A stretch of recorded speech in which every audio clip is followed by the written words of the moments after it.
I'm nervous around our guest today. I mean, he is a terrifying individual. Okay. He's someone who's just, he's like, I feel like I'd catch him somewhere. Like I'm on the run? Is that what you mean? No, it's more like I feel like you would be caught doing, it doesn't matter what it is. Like you just seem like you get caught. Like the guy from Coney 2012 who got caught jerking off in public. Exactly. Yeah, that was me. Heard about that, Kurtis? That was me back that was in 2012, yeah. You made the Coney 2012 video? Yeah, back in 2012. It was wow. Because my original my last name was Coney, and then I switched it to Kurtis Conner. I switched it to Conner. I thought people would, and I got away with it until right now. Wow. We've got Kurtis Coney on the podcast. Welcome to Chuckle Sandwich.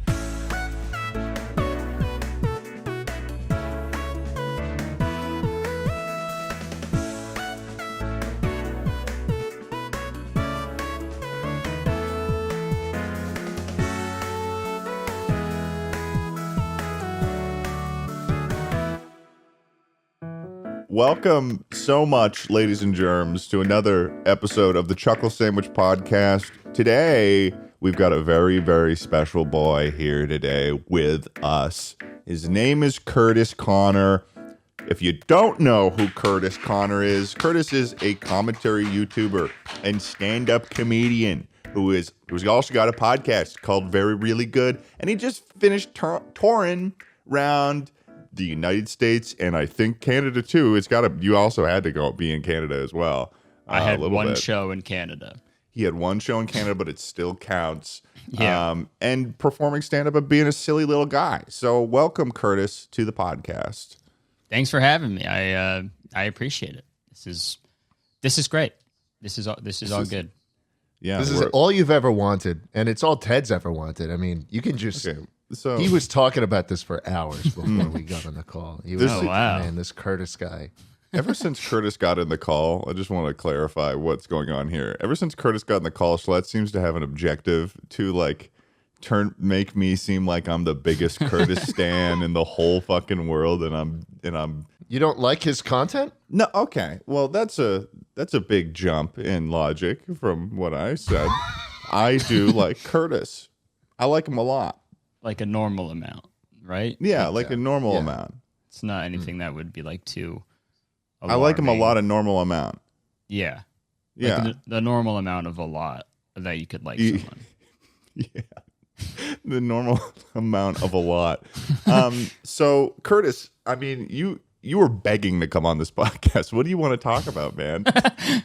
Okay, that's like, sure, I guess that's how it went. I mean, I know I remember you asking me. I was I was a little drunk, but I don't remember begging to. I think I was. No, it definitely came off as more of me being like, "Hey, man, you want to go on a podcast?" You asked me politely, and I said, "Oh, please." Immediately. As if I needed any more convincing when I was the one who asked you. Yeah. But yeah, no, Kurtis, I've been watching you for a while, but I had the pleasure of meeting you when you're just out in LA for the streamys. Yeah, I was. Did you have a good time at the streamys? What about it? Confrontational podcast guest ever. Yeah, and what a great topic. What's your fucking deal, man? What do you bring me into this fucking Discord call and you want to talk about what? Yeah. Okay, sure. Yeah, we can talk. Did you about win that. anything? Like, did any of us win anything at the streamies? Well, Chuckle Sandwich alumni Danny Gonzalez. Oh, right. Did so get pretty the much, you guys pretty much won then. Yeah, I think so. Yeah, we can take credit. We were a little frustrated that we weren't on the comedy charts, or on the podcast nominations, and Logan Paul was on there. Come on.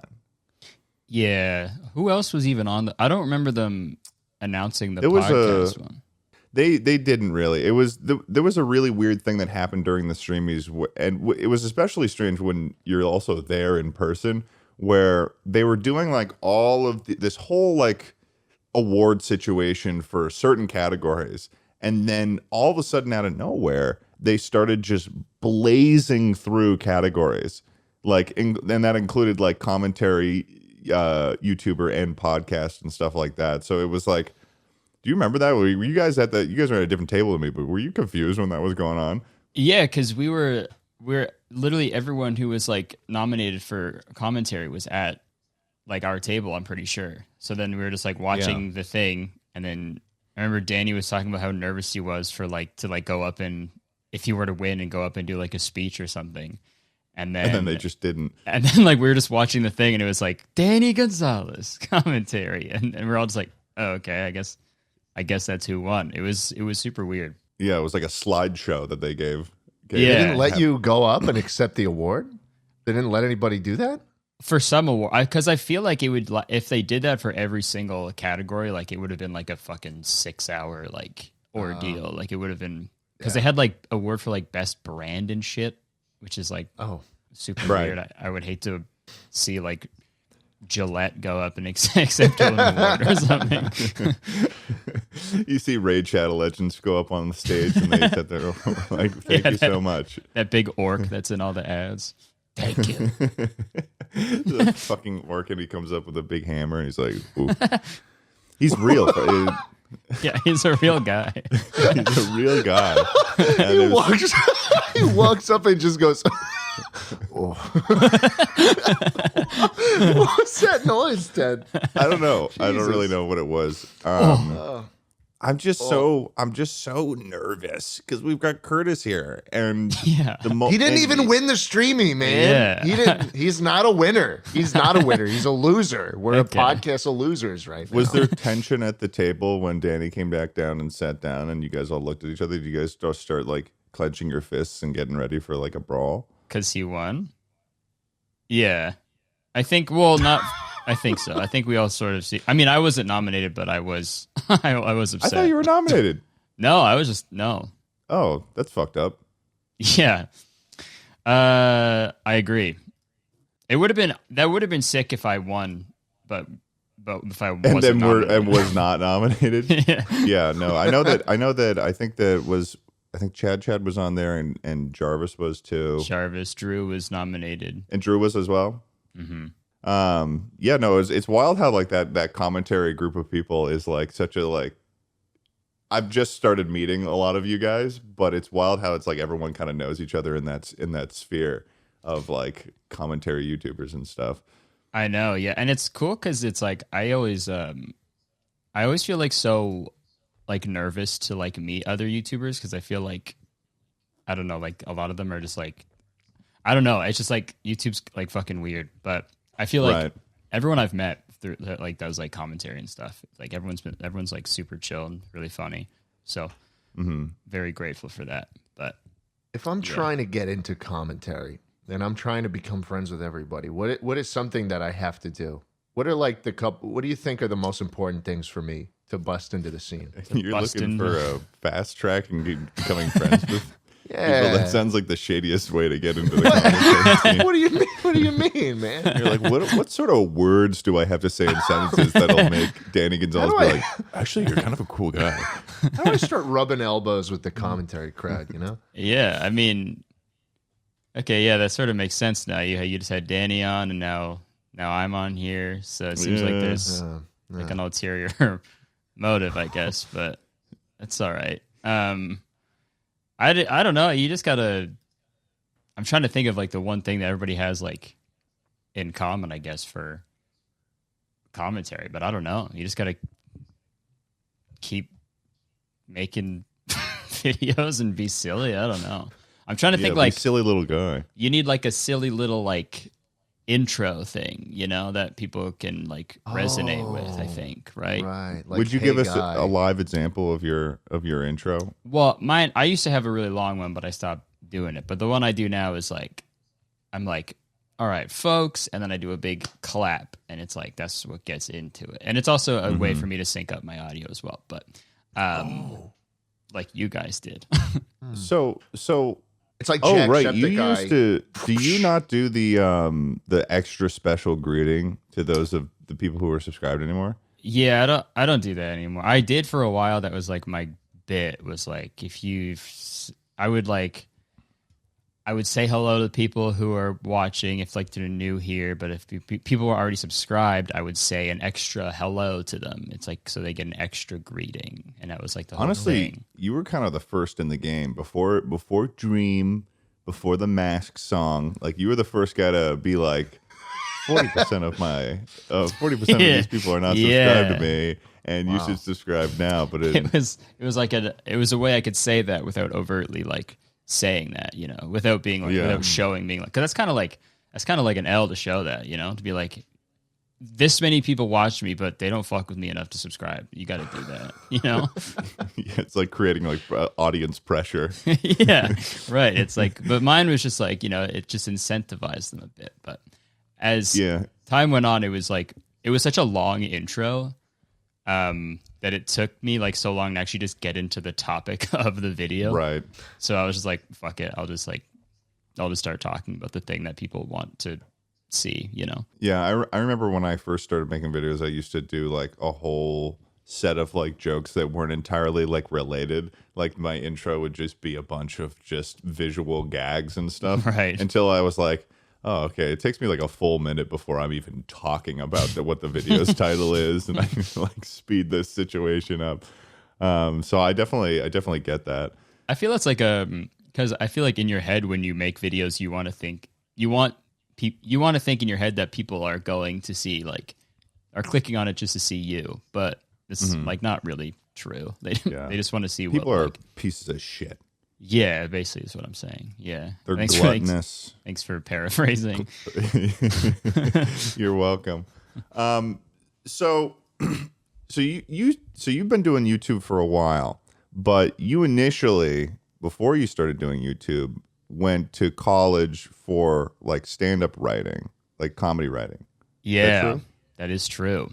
I went to it's called Humber College. It has a program for comedy writing and performance. I went there for 2 years. It was weird. It was weird? Yeah, it was weird. It was like picture like every like kid in your high school who like thought they were super funny. Oh no. And then they all go to the same, like now they're all in the one class now. Like, oh, okay. And they live on their own and shit. Like it's bad. It's scary. Did they tell you how to try and be funny? Is that the point of the curriculum, or is it? That was the weird part, because it was like, obviously everyone was like has different senses of humor and stuff. I think what they wanted to do was teach like the like I guess just like not even like theory, but they would just be like, this is how you write a joke. It's like you need a setup and then like a punchline. But it was like some things, like they spent so much time on like even like just silly shit because they need to fill time, I think. But like in our like stand-up class, we had like a full like week on like the right way to like hold a microphone when you're on stage. What? It was like, I know, it was so, and I was like, at the time I was like, I'm learning a lot. But then like after, once I'm like done, I'm like, I gave that school so much money for them to just fucking pull and tug my wiener around for 2 years. Be like, yeah, this is what you do here. This is what you do. It's like, I don't know. The only thing I'd say when people ask about it is like, I met like two of like my best friends who like I brought on tour like with me, like they opened the show for me and stuff. Like we've been doing shows for like 10 years now. And it like it like forced me to like move to Toronto and actually like get up and do shows, which is good. Cause I don't know if I would have had I don't know the word. I don't know if I would have just done it if I didn't have like friends who are also doing it, you know? Right. So, that's interesting. That's actually was going to be one of my questions about like, so for like getting into stand up and all of that was something you started doing before YouTube.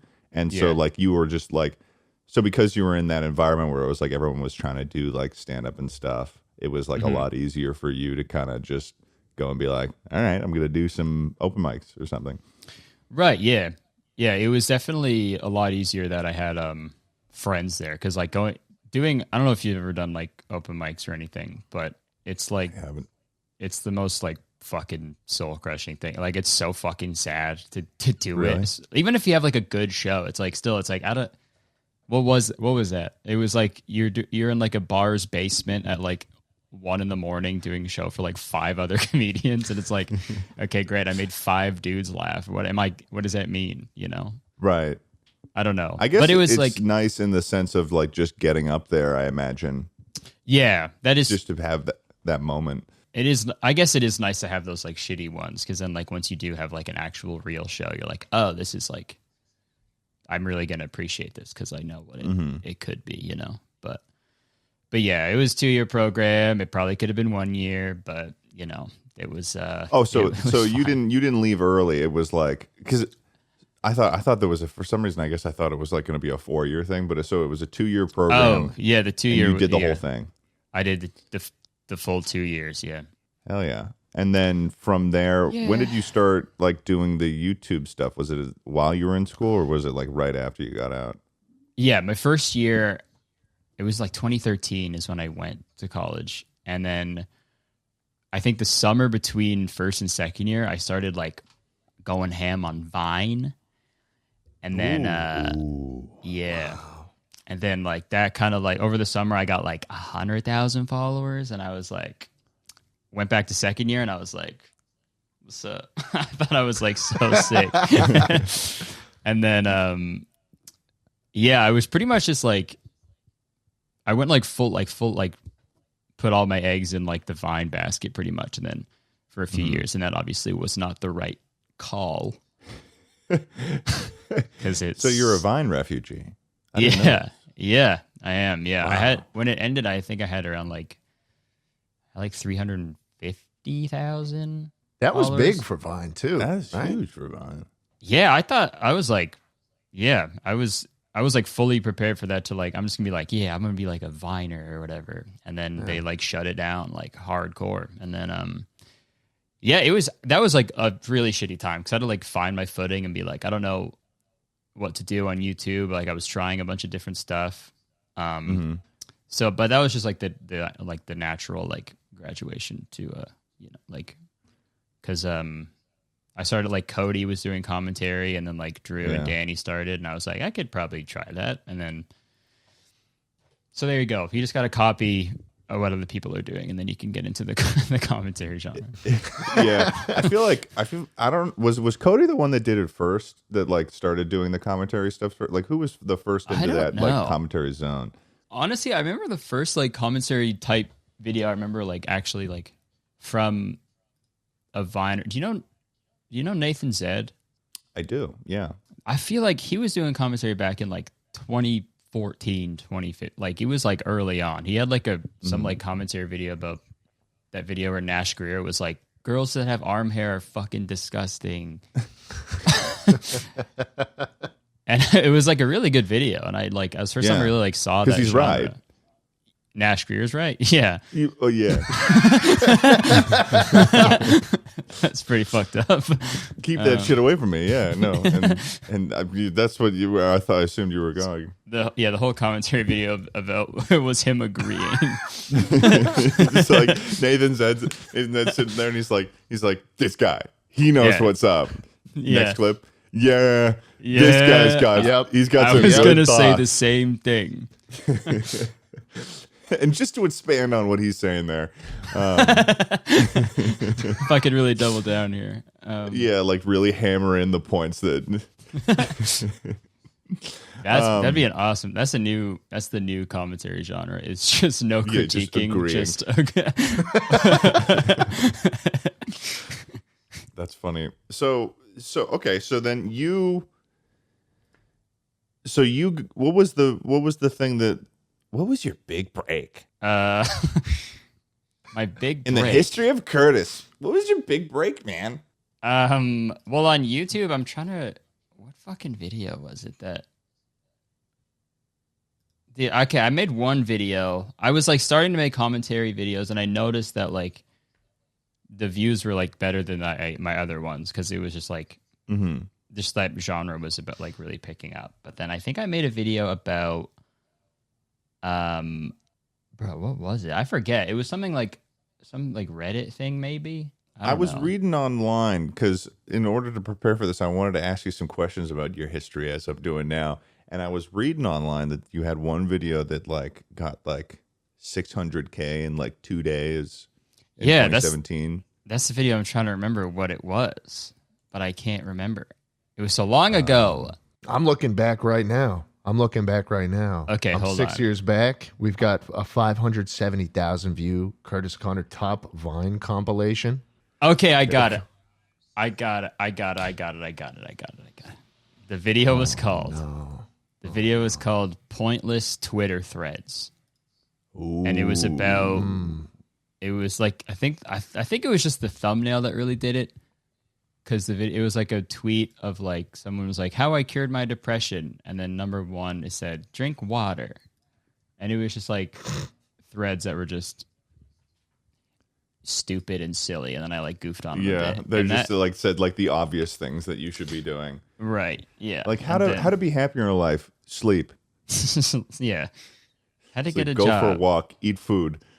So then, yeah, I think that one took off in like a few, it had like a couple 100,000 in a few days. And then I just like, that's when I had a full-time like office job at the time too. So I was like, once that happened, I was like, fuck it. I'm just going to keep going. I'm going to keep making videos until, because I was like, I got to like ride this fucking wave if it is a wave, you know? And then, right. Yeah, of course. Did you have a goal once you saw that shit starting to take off? Did you have a number in your head where you're like, all right, once I'm doing this, I'm walking away from the 9 to 5?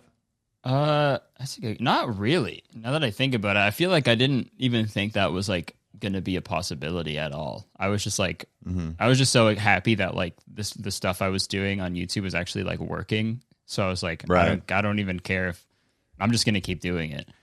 And then it got to the point where I was like, oh, this actually could be like a job. And then yeah, fucking that. I'm trying to see when that video went up, but I think it was like one way back when called Furries that has 400,000 views. That's 6 years old. That one was a slow one. I think that one got more like after the fact.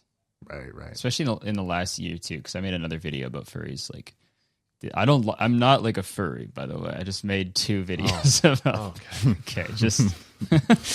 I was gonna message you after, actually. No, that's crazy. Yeah, that sweater looking pretty fuzzy, actually.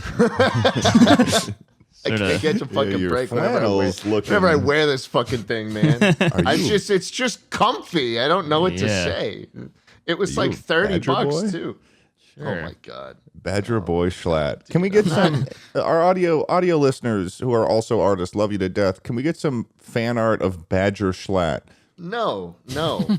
Can we? We're looking for get some. That, I'd like some furry fan art, please. No, all the furry listeners of the podcast, please. Schlatt really wants it. He wants the furry. There's enough of that. There's enough of that. Is there a lot of that? There's terabytes of it already. Oh my god. Yeah, and it's all saved. And it's crazy too because it's like it's multiple terabytes more than any other type of fan art. So it's like you're wondering, like, I mean, dude, I had to buy this just to store all of it. It's fucking crazy. Just furry fan art on that. Yeah, man, it's a lot of shit. That's it's heavy. 5 terabytes right there. Jeez.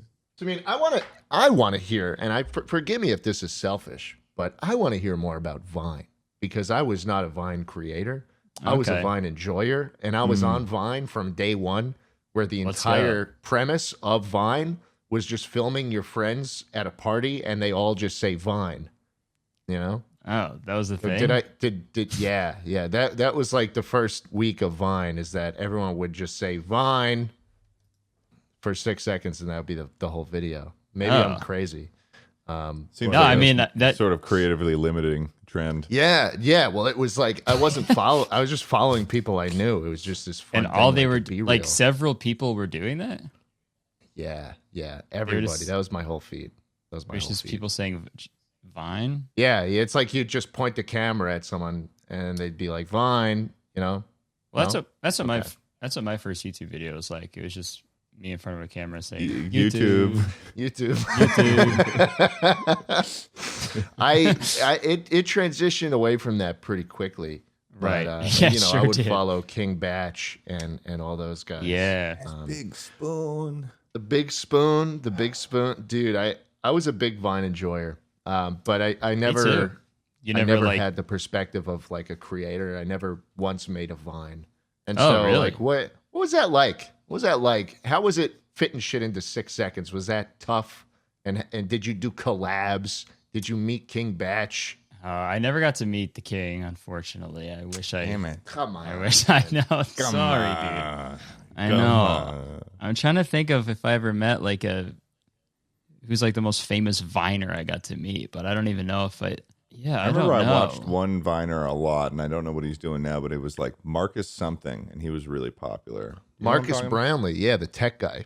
No, not Mark. Not Marcus. Yeah, he would do Brownlee. these 6-second tech reviews. They were terrible.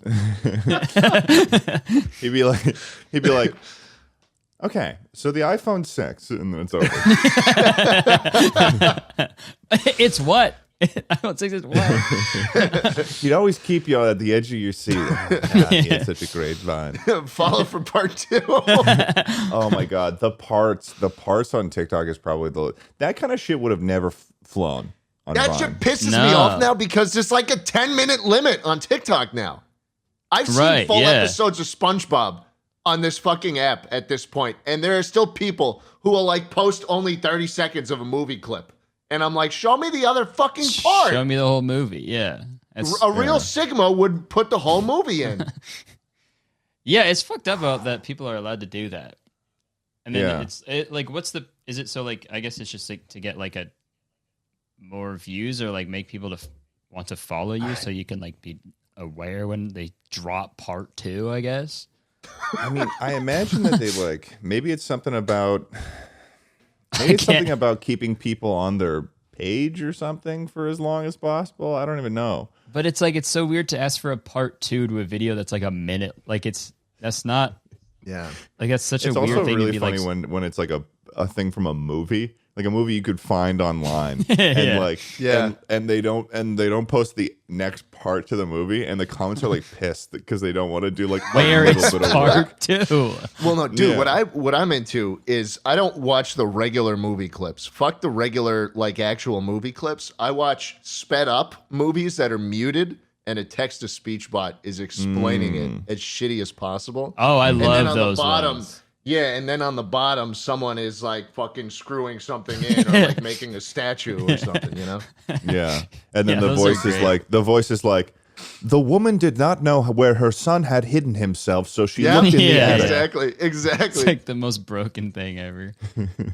Yeah, I love that shit. But back to Schlatt's initial question, though, what was the environment of Vine like? Was it a wasteland? How do you remember? I'm sure you remember it in like maybe kinder It's view. yeah. Well, it was so fucking long ago. I feel like it was so. Dude, you should have known you'd be on the Chuckle Sandwich podcast talking about Vine Dude, I know. experiences in I'm the sorry. future.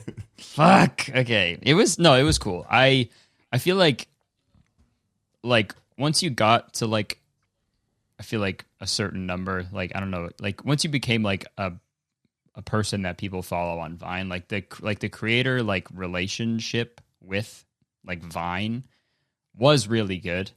Like they would always like send you crap if you ever needed help. You could just like ask them. Like the actual people who run Vine? Yeah, like they were super like chill. Like they were like Chris Melberger used to work at Vine too. Right. And he was like the homie too. So he would always like just like help everyone out because he was also like a fan and a Viner too. So it was like he was like a fan of the app. So but it was cool. And like I feel like since video on I feel like it was so new to everyone, sort of. So the it was short like form swipe content kind of shit. yeah. So everyone was like, it's like it started so simple with like just like it was like a quick like evolution of like humankind like fucking shrunk down to like 2 Right. years. Like people were just figuring out how to be like, oh, like a fart is funny, and I could just do that, and it'll get like 1 million views, and then it would like slowly graduate into like, you know, that backflip though, you know. Yeah, I honestly wonder. You remember that King Badge Vine? But that backflip, though. Is that where he runs up the wall and then turns around, looks at the camera, and walks by it and says that? Yeah. Why do we? No, there why was does a lady, everyone know about there that? was a lady getting mugged. Yeah. Oh yeah, help my some purse. guy runs off with her purse, and Yeah. then King Batch is like, "I'll help you," and then he does a a backflip. Yeah. And she's like, what the hell? He got away. Like those skits were really interesting because they had a particular energy to them where, man, that killed you. That fucking killed you, man. It's like, that might be like, they should have shut down the app after that Vine, because that was like the best one. That was it. It was just a pack it up, guys. King. We found it. That's why they call him the and king, man. they just put it in like one of those fucking NFT cases where it plays it over and over again. Yeah. And it's just like in a statue in Times Square. It's like the final Vine of King Patch doing that. The weirdest thing about those types of skits is how like rhythmic the conversations are, where she's like, "Help my purse. Don't worry, I got you." And she's like, Right. "You didn't do anything." That backflip though, it's like it was like really snappy and not like Right. There was like there was no comedic timing at all. You just had to go like, all right, go. But then they started, then they did like long form shit, which was weird. Like at the end, Well, they were like, did they really? What was the timer up to? I remember there was a big day in Vine history when they upped it from like 6 to 7 seconds. You know? yeah. And then they started giving people like the ability to do like, I think like a minute.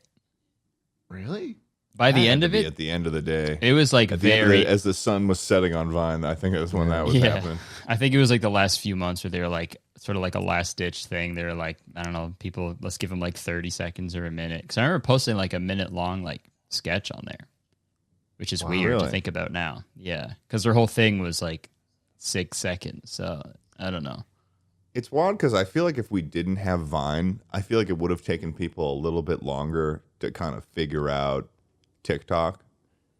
Yeah, Like, I feel like that burned in the concepts. Like we all had the short form video 101 burned into our brains right at the beginning there with Vine but I guess it's interesting then that you then sort of went to YouTube and started. So you were doing the stand-up thing. Mm-hmm. Sorry, that makes it sound like it's like you're doing that little stand-up thing. Yeah, okay. So you were going to school for comedy writing, and then you did the Vine, and then that was doing well, and then you were in. I did it for you the were working an office job, and then YouTube started working out. I guess one of the things that I was curious about that I had in my Kurtis Conner question notes was, how would you compare the writing process for stand-up to a YouTube video? Ooh. Oh. That's a good question. Oh, I got them loaded, baby. I wrote these last night. Damn. Yeah, I wrote these last night. What the fuck? Yeah, this is what the fuck? This this guy's is a definitely- weirdo. He's asking me questions. this is definitely a last night question, I could tell. Yeah. What does that even mean? Come on, don't act. You pulled this. You Don't pulled act this like- one out of your ass, bro.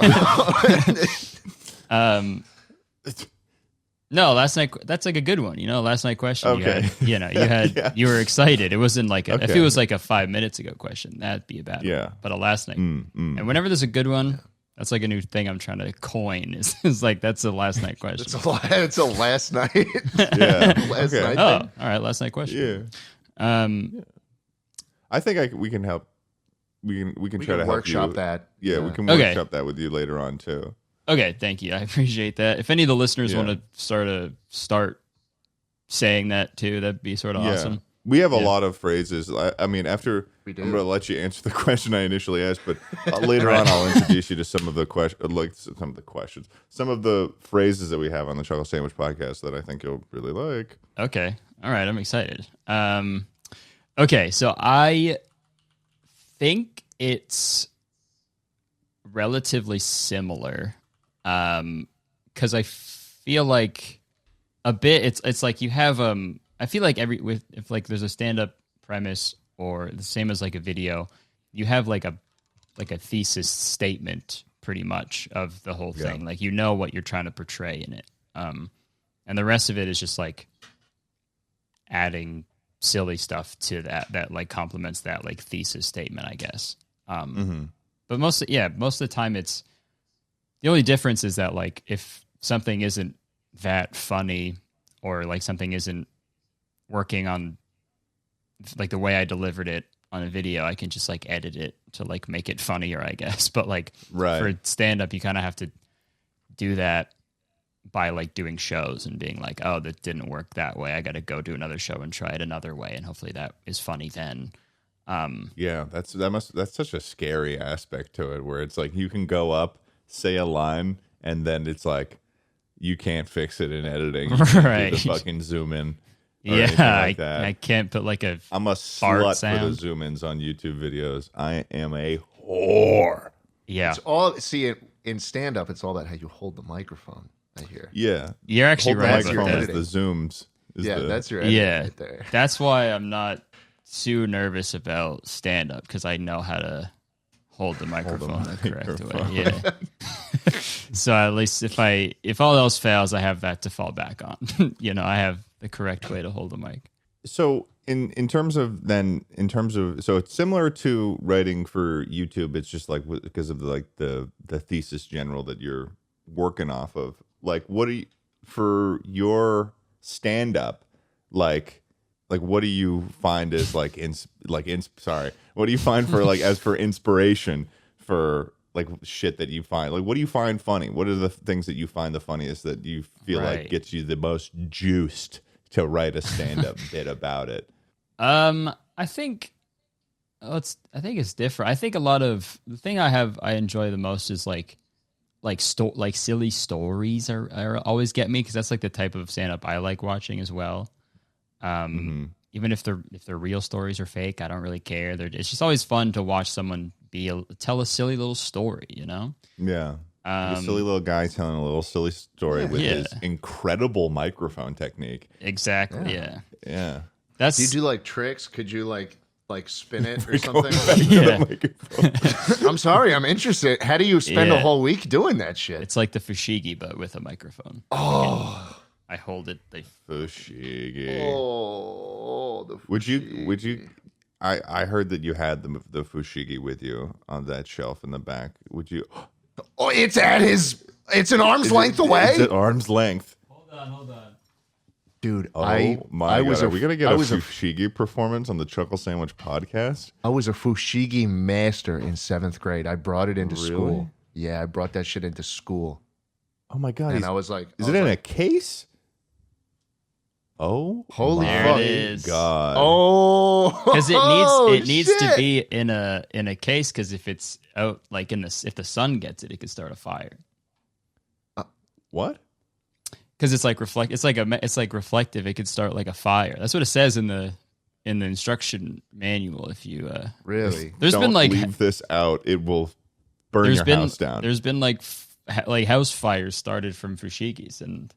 Wow. It's not how my bus burned down, by the way. My fushigi was at home when my tour bus burned down. It wasn't because of the fushigi. Everyone was saying that online. That's true. That's true. That was something I was going to ask about. Your motherfucking bus burned down. Hold on, Chuck. He's doing a trick. Oh, sorry. Yeah, there's so much I want to talk with him about. He's just such an interesting guy. Audio listeners, he's fushigi right now. It's not the official term's contact juggling. Yeah. Fuck you. Fuck you. I don't care. Come on. Don't say that. Tucker's here. Oh, by the way, Tucker's here. I'm starting to become a little Tucker hater. No. For Schlatt. Actually, it's called contact juggling. No, man. You just say you're Tucker, you're fucking with the ball. You can't do this to him. That was his first. That was a really fun fact. Well, fuck you for what you said to me last time, Tucker. I'm sorry. I don't think I look like a condom. And you know what? I've taken it to heart. God. The only thing I could do with the fushigi is this one where you hold it with one hand and you kind of like wrap it around, Yeah. I wish I had one. Can you do the thing from the commercial for us, Kurtis, where you go like this and it's like where it goes across? Dude, I feel like they fucking put it back in the bag. Yeah. I thought I was done. His house setting on fire. I thought I was done. You asked for more, I'll take it out of the bag. But like I said, I'm not gonna leave it out in the open. Want me to start a fucking fire? He doesn't fuck around, Schlatt. He does not fuck around with the fushigi. So you want me to do it or not? You're gonna keep fucking making fun of me. Hold on. So they go like that, right? Yeah. Whoa. I feel like, dude, it doesn't. That's like one of the first ones I tried to do, but I feel like in the commercial they must have like lubed it up or something because it is not that smooth. You know, it was a little bit rough. Maybe you hit it with some WD-40 or something. Yeah, I could spit on. He did have very wiggly fingers in that ad, and I do remember it looking. yeah. Maybe they chose like especially wiggly finger guys. You can put it away. Yeah. Can I put it back in the bag? It's going back in the protective case. Put it back in the fushigi protective bag. Thank you. Okay, so you like juggling, you like magic, you're a magician. Yeah, I know a few tricks. Yeah, and your bus burnt, and your tour bus burned down. Are these things related? Yeah, that was my final trick. And for my last trick, I'm going to burn my bus down with all my stuff inside of it. For my last trick, I'm going to get a huge insurance payout. I'm going to pour this definitely bottle of water, Danny, this definite bottle of not gasoline on the fucking... Yeah, I always drink my water out of jerry cans. This is water. This is definitely water. And then what's this? Well, that's a match, Kurtis. And then he just drops it on the... How did the bus burn down? Just a crazy fucking accident, I guess. I guess the generator just fucking exploded. Apparently this is like a thing that happens like once like a year to like a tour bus. Out of like the hundreds of thousands of tour buses that drive around the world, this happens apparently like once a year to a bus, and it fucking happened to ours. So that was awesome. Did you get that seems like something you should get a certificate for from like the bus. Yeah, it happened to me. From established titles. From established titles. Because your bus burned down, we give you 1 square foot of a Scottish of charred Scottish lands. Yeah.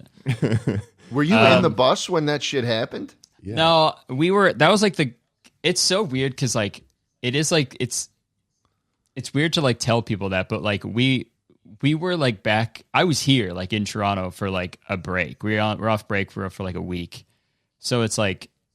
When I tell people my bus burned down, they're like, "Oh my god, that must have been so scary for you." And it's like, not really. Like I was like asleep when it happened. Like I was like I was snoozing. I was like snoring and stuff. I was dreaming, and then I woke up, and then it was like my manager was like, "Hey, guess what? Guess what, dude? Your bus burned down." And we had like. So much Christmas stuff on early, there. Kurtis. Your bus burnt down. Yeah, it was awesome. You had a lot of your stuff on there. Yeah, like clothes that we all just bought. We had like I had my fucking like golf clubs on there. I had like a photo album of like Polaroids we were taking on tour. So yeah, it sucked, but nobody died, so that's good. Yet.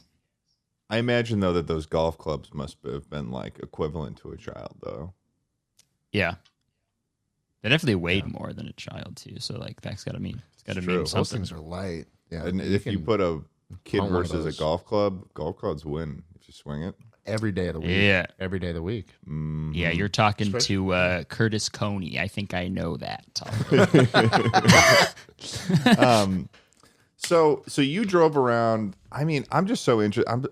I feel like I'm so interested about you as like a comedian and a maker of things that I'm like all of my questions for you thus far are all based around like work stuff. So I apologize to our audio listeners if they're like, I don't want to hear any, but I fuck you guys. I'm interested in this shit.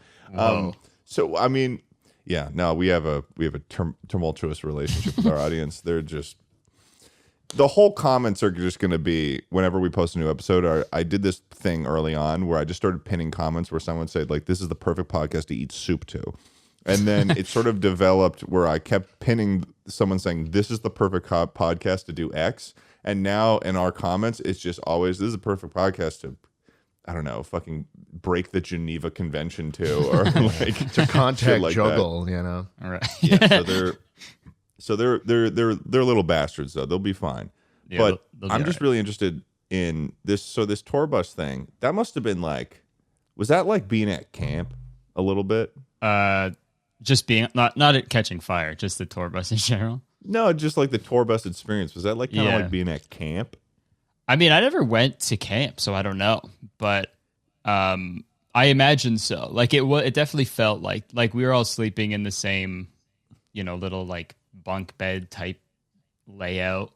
There was like, and it was just like 6 dudes on there. Yeah. So it was just, it felt very, it felt very like, I guess like not like frat, but like kind of, because it's you get that many dudes in like a small space for that long. It sort of like devolves into that. I think. Yeah, you start pounding drinks, you're getting ready to punch. Yeah, just fucking farting like all the time. A lot can happen. Can happen when you guys roll into a town. Boys Are Back in Town is blasting through the speakers, and you guys are rolling into the bar with your leather vests on, and you're like, we're gonna start fucking. We're gonna kill everybody. Tell some jokes. We're gonna fucking kill you guys. Yeah, it was a lot of that. That's what you say. That's what you guys said when you showed up in the bar. We're gonna kill you. Kill you guys. You walk in line formation like. We're gonna kill you guys. Yeah, there's a lot of that. You guys pull out and you've got the fucking switchblades and shit. Yeah. Oh, that's good. Yeah, it was a lot of fun though. We had like it was pretty much just like doing a show and then get back on the bus and we played 2K until like 2 in the morning and then we go to bed. But it was fun. And the bus was always rolling pretty much, huh? Pretty much, yeah. I think the longest drive we had was like. And you had games on there? We had games. We had video games. You had games on your tour bus? Yeah. Well, that's cool. Games on I your don't know. bus? I feel like there's sort of an internal part of every person, the little kid in them, that is enamored with the idea of being on like a bus or a vehicle that moves that also has video games. Like video games being available in a moving vehicle, for some reason to me, is the most valuable thing I could possibly think of. You're right. Yeah, I remember one time when I was a kid at my babysitter's, we were driving somewhere and they hooked up like a little TV in their van and like connected to like the cigarette lighter thing with like an outlet thing. Yeah. And we were like playing like Small Soldiers on like PlayStation 1 like in the van. Shit was like the best day of my life. Like I still think about that thing. It was like us giggling the whole time. We're like, yo, we're in a fucking car right now and we're legit gaming, dude. It's fucked. Yeah, dude, that's fucking sick. So I mean, that sounds fucking awesome too. It was fun. I'm sure you guys had like all your like bits too. Like there's like a specific tour set of bits and stuff. Yeah. That's sort of what I mean by camp. Like for instance, I went to Pennsylvania several weeks ago to be a part of this live stream for this creator Point Crow. He was doing a IRL Mario Party stream where it was like an entire soundstage in Pennsylvania they had where they built a life-size set for Mario Party. That's gnarly. I saw his video pop up in my, because I'm subscribed to him, but I haven't watched that video yet. But that's crazy. And it was cool because it was like we showed up the night before and then it was like there was a whole day of like dress rehearsal and then the actual day that happened. But the thing is that they also had like a cafeteria where the food was like catered and stuff. They treated us really nice while we were out there helping out with it. But we would all have kind of like breakfast, lunch, and dinner together for that like 2-3 days. So like over those days, it was like that felt like camp to me. So like when I think of like this tour that you went on with like your best buddies, I'm like that must have been so fucking fun. It was, I think. Yeah, you're right. We definitely got into like a routine of like, things that we were doing and the jokes that we had, and like it was a lot of making fun of each other and stuff. It was silly, but definitely by the end of it, I was fucking like, I'm very happy to be home now and that it's done. Yeah. As fun as it was. When's the soonest that you think you'd do a tour again? Oh, I don't know. Because I'm pissed that I missed your show in LA. Yeah, I know. Same. I don't know, dude. I feel like for America, I feel like it's going to be it won't be until I like have a new like hour, and I don't know how long that's going to be. So I don't know. Oh, a new hour of like material. Yeah, because I feel like I'm not going to tour the same hour. That's like the shitty part. Right. It's like musicians, you get to see the fucking same shit all the time, right? Right. With comedy, it's like everyone knows the punchlines already, so it's like, what am I here for? You know. Mm-hmm. But well, at least that's kind of fun though, because it's like you sort of, it's like, it seems like you prepared like one big YouTube video that you got to perform across to a bunch of people, and no one because I haven't really seen any videos online or anything of like the jokes that you do on your tour or anything like that. It seemed like it was pretty like, so I have no idea what any of the bits that you did in that. So I feel like that's kind of cool that it's very specific. A lot of it, if you want those jokes. Yeah, a lot of it revolved around just me holding the mic in like different cool ways, but and it was like little spin, and everyone was like, "Whoa, yeah. What's that?" And he's like, "What's he gonna do next?" Yeah. It was goodness. definitely it was pretty much like an hour of that, but people seem to like the holding of the mic, so. And they found it hilarious too. It was like everyone in the audience is mic experts, mic holding experts. What's going on here? So, Kurtis, yeah, I want to ask you a question that I like to ask every comedian. Okay, tell me a really funny joke. God, you're like? Who do you think you are? You're a dick. That's true. And are you being serious? You want me to tell you? Want me to? I can't. I guess I'm calling Schlatt out on it, but I'm like also kind of interested to see where this is gonna go. Because I mean, like, what if he does tell us a really funny joke? It could be funny. But also, I know that this is the worst question you could ever ask. All right, anybody. You know what? I'll humor you. Okay, I'll give you a joke. All right. This is a classic. And if it's not funny, we'll just cut it out. And then you could just do like a minute of like, hey, everybody. I got a mic over there I could use. Okay. It's all right. Let me answer your question with a question. Okay. What is the opposite of a clean Xbox? A dirty Xbox? Oh, I was going to say dirty PlayStation, but yeah, you pretty much got there. Oh. Like clean Xbox, dirty PlayStation. It's like the opposite of that. How's that? Is that silly? Is that funny? Is it hilarious? Is that a funny joke for you? Yeah. No, I mean, you got me. You happy? I thought it was going to be an question? Xbox. No, I just. Any other fucking brain busters for me?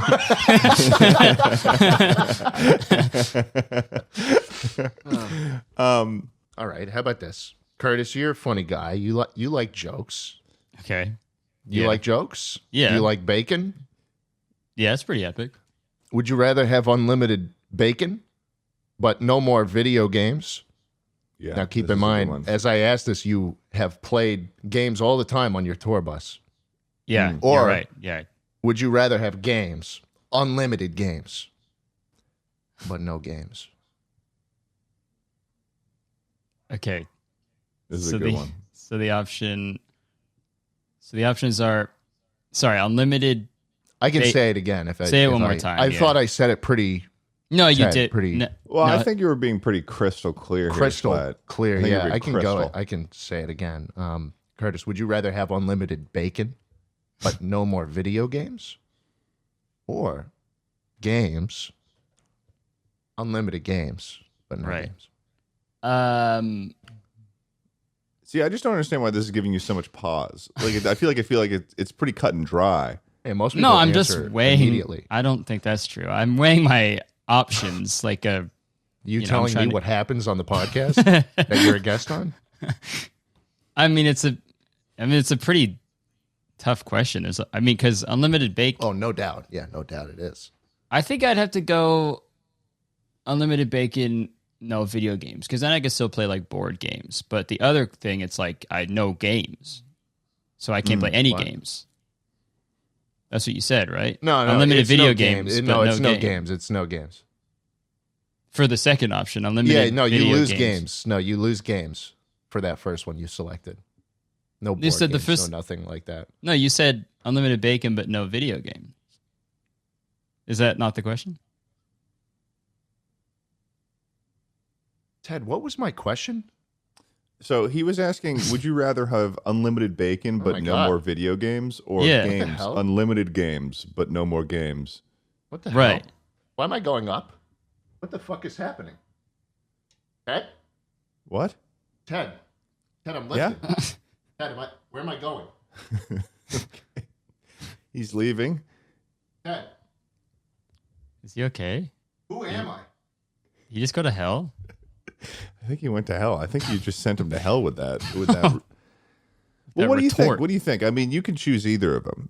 We won't judge you too hard if you choose whichever. Okay, one then you I'm choose. going. I'll go in the first one. Okay. Unlimited bacon, but no more video games. Yeah. Okay, it's a lot of bacon. I mean, like.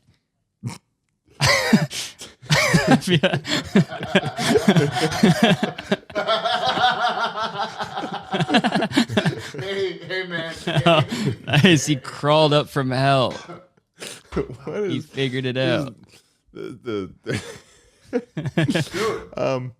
no one pulled that shit on me ever in my entire life. You're the first person to point out the discrepancy between video games being the first part and games in general being the second part. Ted, how did we not? How did this not get through quality control? This has been called out before. It has been. Okay. Yeah, like some people respond to it as like, oh, I'm not playing any games. Like, oh, you're not. Oh, right. I don't play games. Right.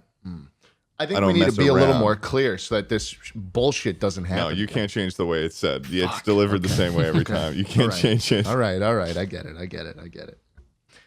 Kurtis Conner, why did the chicken cross the road?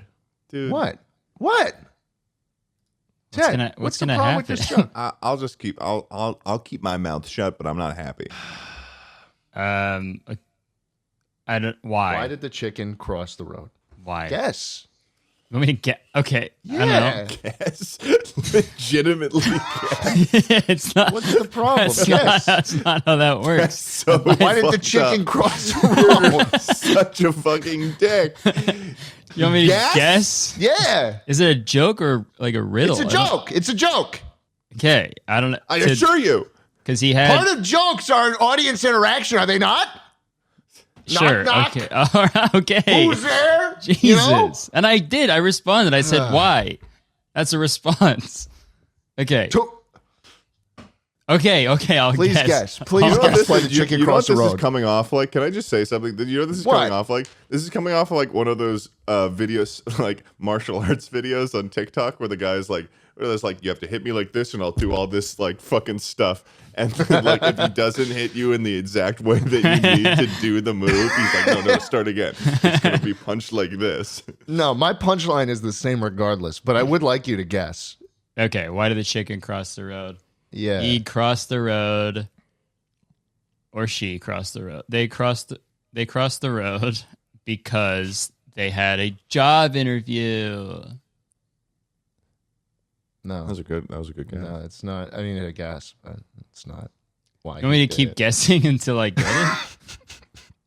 This is torture. Why are you? It's gonna be like the longest podcast ever. I'm gonna keep guessing different reasons Hey, that chicken crossed the road. Give me one more. No, give me one more. Okay, he had a second job interview. He got called back. He might get the job. Man. No, he's not going for a job. It is second round. He made the third round. He made it on. No. Don't try again. Try again, Kurtis. I want to see where this story goes. He went in to get his uniform. He got hired. Man. He got the job. Yeah, man. Good for him. That's not the joke, though.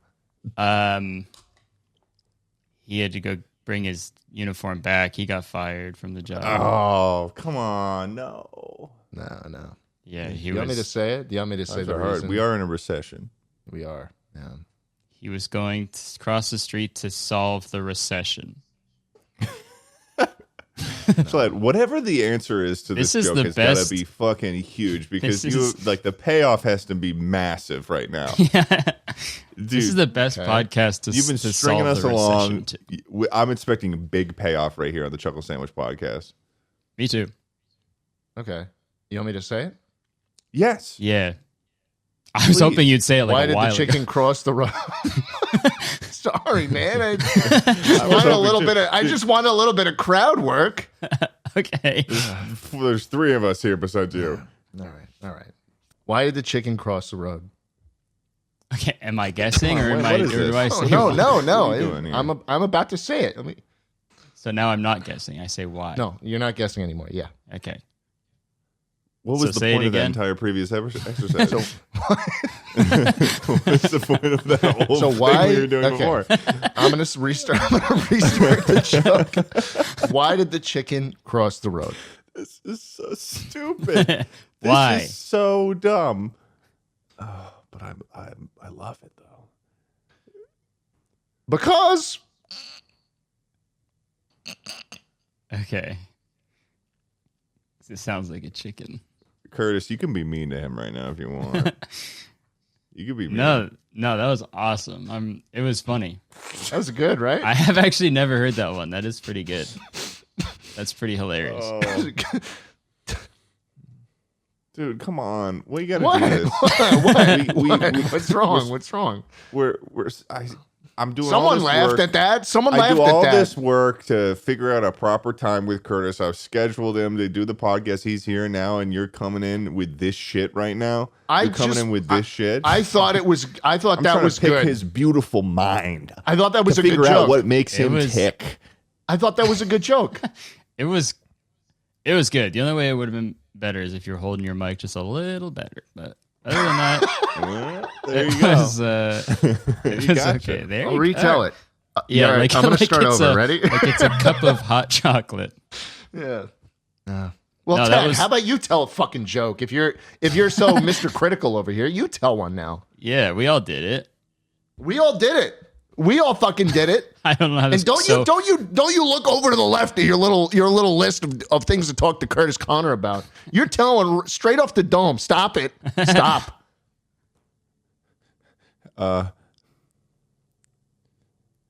Tell one. Chat GBT, please tell me a joke. Tell one. Tell one. I don't really know any fucking knock jokes off the fucking dome, man. None of us told a knock joke. That's true. I don't know. Why did the plane crash? Do you want us to guess? The pilot Yeah, I guess. was incapacitated. I don't know. 3 men boarded the plane. The pilot was a tomato. Oh, that's crazy. That would never happen, though. They wouldn't let that happen. Why do you think the plane crashed? The pilot was a fucking tomato. Sure, that just It like Ain't no That's a way. recipe for Ain't no disaster. way tomatoes flying a plane, man. ain't no They way. don't have hands. Ain't no way. That's true. That is one thing about I've always said that.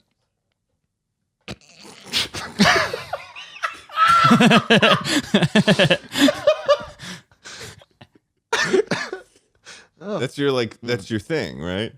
Yeah, I It's got you I got know, some people have been trying to, like Kurtis has been saying, tomatoes, they can't fly planes. And then can't they fly keep planes. sending these tomatoes, these fruits every time I'm at to flight school. every time we get in a fucking foot long sub from fucking Subway and he's putting tomatoes on my sandwich, I go, you know they can't fly planes, right? You know that they served Yeah. in the Air Force. But they still can't fly a plane. That fucking tomato right there went to Iraq. Oh, Oh, I remember. I was going to tell you about the phrases that we like. We're going to introduce you to those. Are you a big fan of phrases? Yeah. Yeah, I like phrases. I don't know if you heard the one I said earlier about the last night question, but that's sort of like a phrase that's been sort of catching on. Yeah. How would you use that in a sentence? So this is sort of the debut of it on the Chuckle Sandwich podcast. I remember asking you before we started. I remember asking you, "Is there anything you want to promote or anything?" This is what you're coming in with to promote. I'm hard launching this new phrase. So, ask me a question, like a good Kurtis. Okay. Oh, okay. Pressure. Not like there. Sorry, not like your questions haven't been good. I'm just saying, just ask like a good one. Okay. No point. Like taken. for once in your life, just like no. Yeah. No, for once in my miserable fucking life. Yeah. No, just ask Kurtis. I mean, what's your go-to item at the grocery store, man? Okay, now that is not a last night question. So that's sort of how I would use it. What sort of question is required of a last night question? I think you just sort of... I forget the context in which it even came up. Well, it's like a question. Oh, you know what it was? Yeah. Do you like my cat? That's also not a last night question. No, it kind of is. I don't think that's it. Well, so Kurtis, what did you think of Phaedrus's speech? That's like extemporaneous speech at Plato's dinner party and symposium. Now that's a last night question. That's the last night question right there. Yeah. That's sort of how I would. Oh, okay. It has to be smart. It has to be smart. It's one of those like, genre defining, life altering sort of cues. Right. Sort of question. Okay. Yeah. So one of the questions that I would have had for you if Schlatt didn't want me to look over to my list of questions would have been, what was your favorite moment of measured growth from your tour where you feel like you learned something new? Oh. Now that, my friend, is the last night question. That's there we go. Yeah. So you get it. It's catching on. It'll catch on. I'm wondering though. Where I felt like I learned something. Yeah, like I don't know. I feel like when the whole thing with comedy is stand-up is like you go up on stage, you try out you do your. I mean, I'm sure that at this point, when you did that tour, it was like you were pretty sure that that hour that you had prepared was going to, do well because it tried and true stuff that you had developed over however long. But from the experience of doing that tour in general, like whether it was about your performing your process or touring comedy in general, did you learn something new that you didn't know before going in? I think so. I think I was already comfortable on stage, obviously. I've been doing it for so long. I was obviously you get nervous, but it's I still, I just do it. But I think especially after the bus thing, it was sort of like a weird revamp of I don't know. I felt like for so long, I feel like when I do shows, I was going through the motions of everything and being oh, this is just a fucking, I'll just go up stage, do my stuff, and then, just be, I don't know. I wasn't present. You weren't in it fully? Yeah. I was, but it, in my head, I just wasn't actually taking everything in. Mm-hmm. But so I think it was once the bus thing happened, I was fuck, that weekend of shows we had to do, right after it burnt down, it was such a weird energy everywhere. But after I was fuck, it really sort of wired my brain for it. And I was every time I would do a show after, it was it just felt like I was more present and I was able to actually be oh, these are people who bought tickets and drove and parked their car and shit and took off days from work to be there and stuff. So it was because it's super easy to just go through the motions and not think about that stuff.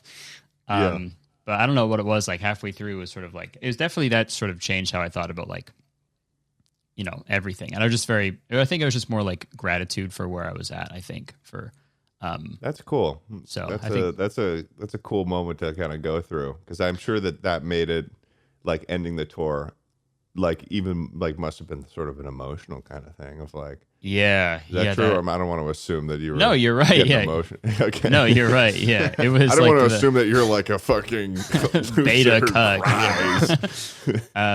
No, it was definitely emotional at the end. It was like the last show we did. It was in Vancouver, and it was like probably like if not the best, it was one of the best shows in the whole tour because everyone like I feel like the crowd was just like they knew it was the last show, so it was like fuck it. We all did like way longer than we were supposed to because we were just having so much fun.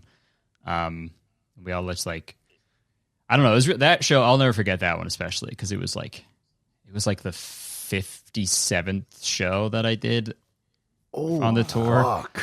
Yeah, it was a lot, dude. Shit. Yeah, it was a lot. How many per week were you doing? Well, we had like some breaks here and there. Like we had a month off in the middle of tour because we went to Europe. I got married.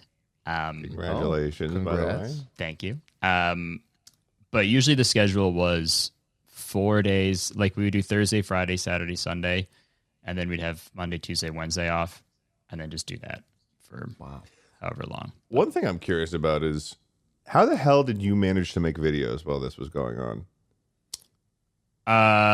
Well, that was the worst part of tour, and I hated my life because of it, because I was getting like a crazy amount of anxiety because I wasn't able to post on YouTube, which is like the main fucking thing that I do. So that was like, and I also get like super anxious when I don't upload for a while because I'm like, people are just gonna like forget that I exist and shit. Yeah, yeah. You're among friends. You're among friends there. Yeah. So there was a lot of that. So it was weird because it was like they do shows for like however many fucking people show up, and it's like, oh, people do care. Yeah, they do care, but still in my head I was like, they don't. No, they're gonna fucking forget about me. They're lying. They showed up just all along, just to perpetuate one big lie. The trick Kurtis conspiracy. Yeah, believing he's liked. A part of my brain was like, I'm gonna walk on stage and everyone's gonna be like, "Where's the new video?" But it never happened. All completely in unison, like perfection. Yeah. No. Like they're the fucking little aliens from Toy Story. Yeah. Where's the new video? But it never happened. That's a last night response. Oh. Now, if I said I was goosing for a jubbin, what do you think that means? Goosing for a jubbin? We're back on the phrases now. Yeah. I figured. If you couldn't tell. Is that like you want to get your like dick sucked or something? Honestly, that could work.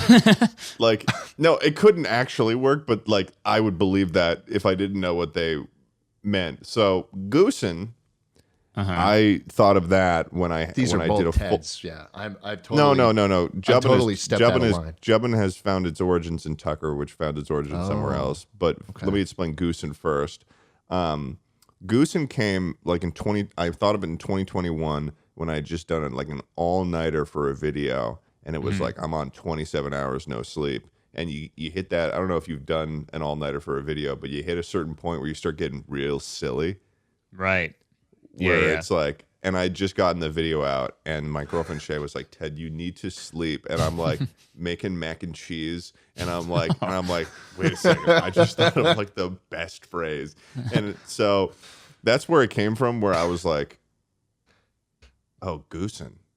I just started saying it like I was like, oh, I'm goosing for some mac and cheese. It just means that like you could really use that thing. Like it'd be really nice to have it. Yeah, so like, goose, I'm goosing. I'm goosing for some fucking. I'm goosing to get my dick sucked. You know? I'm goosing to get my dick sucked. Yeah. Yeah. I'm goosing to burn down a tour bus. It was you. Guys, I'm sorry. I'm crazy. I'm just that guy. I'm just that guy. But then jubbin, Tucker, would you give a definition of jubbin? Sure.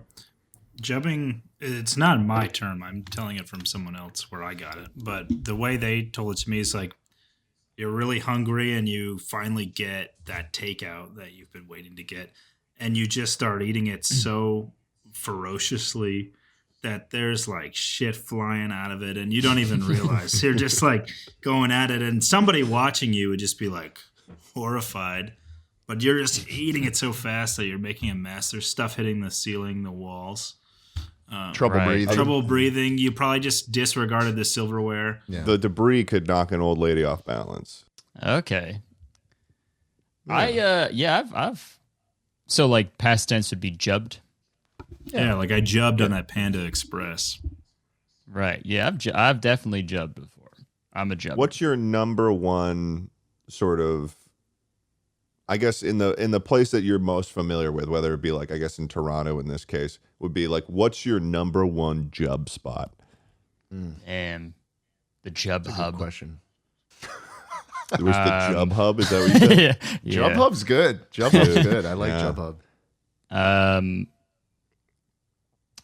Man. Well, I'm trying to think of like, usually the mindset that I'm at where I'm jubbing is usually if I'm like hammered, right? And you need you need food before you go to sleep, or else you're going to feel like crap in the morning, right? So it's like usually, I don't know if this is in America, but A&W, you guys have that? Oh yeah. Dude, A&W. Honestly, I think that they are in America, but the only place that I've seen one is outside of Ithaca, New York, which is literally 2 hours away from the border of Canada and the US. Right. Yeah. Well, I feel like I have seen. I know you guys have the root beer. That's you guys. You're not talking about the root beer? No, there's an actual fast food place called it A&W. Yeah, I'm not just jubbing. Same brand. I'm not just jubbing glasses of root beer. Glasses? Like he's pounding IBC. Yeah. A&W, they have good. Like we get burgers and poutine. Oh, they got poutine? Yeah, A&W in Canada fucking rips. It's like really good. Dude. So that's usually what I'd be jubbing. That's something that I don't understand why America didn't just take. Poutine? Yeah, it's like pretty much the most. It's really very confusing American to me why it's not like widely available in the U.S. Right? Yeah, because they even have it at it's like everywhere here. It's in the McDonald's Canada. They had it. They got it at when Eddie and I went to the Rainforest Cafe in Niagara Falls. They had. I got some like fish and chips, thinking that fish and chips, I don't know why I thought it would be good at the Rainforest Cafe in Niagara Falls. It was not. But the chip part, the fries, they were like, would you like some poutine gravy with that? And I was like, yeah, absolutely. Sure. Yeah. I guess it's like a specific type of gravy. So they pour it on, and I'm jubbing on that. Yeah, as you should. Mm-hmm. Yeah, that's definitely a jub worthy food. Mm-hmm. Holy crap. All right. Well, I guess we've been going for about an hour and 20. So I guess I can finish this off with just asking you, what video that you've made on your channel, or it could just be like type of video, are you most proud of? Or what type of video? I guess so it could be what video are you most proud of, or what type of video do you want to make more of in the future? I mean, we're all thinking it, but that was a last night question. I would say, I don't know. I feel like there's like two that I'm thinking of. You talk about both of them. I'm not going to shoot you if you don't choose. Okay. Okay. Well, I don't know. My first thought was when I did a video where I like try to become a magician. That was like so. It was a lot of fun because it was like sort of like a nostalgic thing. Because I grew up wanting to learn how to do magic tricks and stuff, and I was a fully like Chris Angel simp, and like Stan. I loved Chris Angel and David Blaine, but I just like never had the. Like once I learned how hard magic was, I was like, I'll just play video games instead. Right. But so that was cool. And it was also like, it tied into like this bit that, me and Danny had like on the tour that we did back in like 2019. And, I don't know, it was just super fun to like, just learn something new and like, just like document the whole process of it. And then I also did, Another video that I liked was... It's nice that I just get to suck my own wiener to end this podcast. But another thing that I did was awesome. Jubbing on your own wiener? Yeah. Jubbing on these nuts. I did a video that was really fun. It was like the one where I tried to get like a world record speed run. Is another one that was fun. So you seem to like the project style videos. Yeah, it's where you set out to do something. Right. Yeah, they are a lot more rewarding because it's like you can spend, a lot of time on one, and it's just like a big, like, commentary is fun, obviously, but and just it's good to get silly, but it is fun to actually just set out with a goal and just try to do it.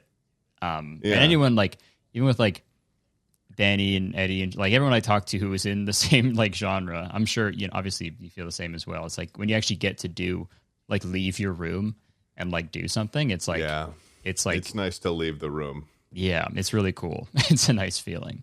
It's so cool to be outside and smell air.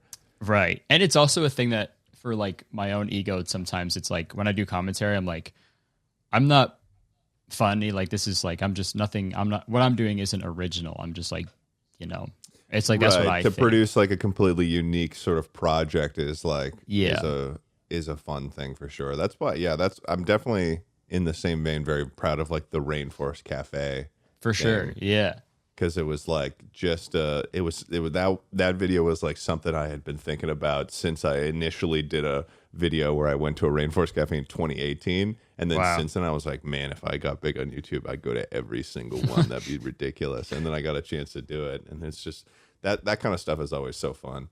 Yeah. It's anything that is actually like creatively fulfilling like that. It's like it's such a cool feeling when you actually do it too and actually get it done.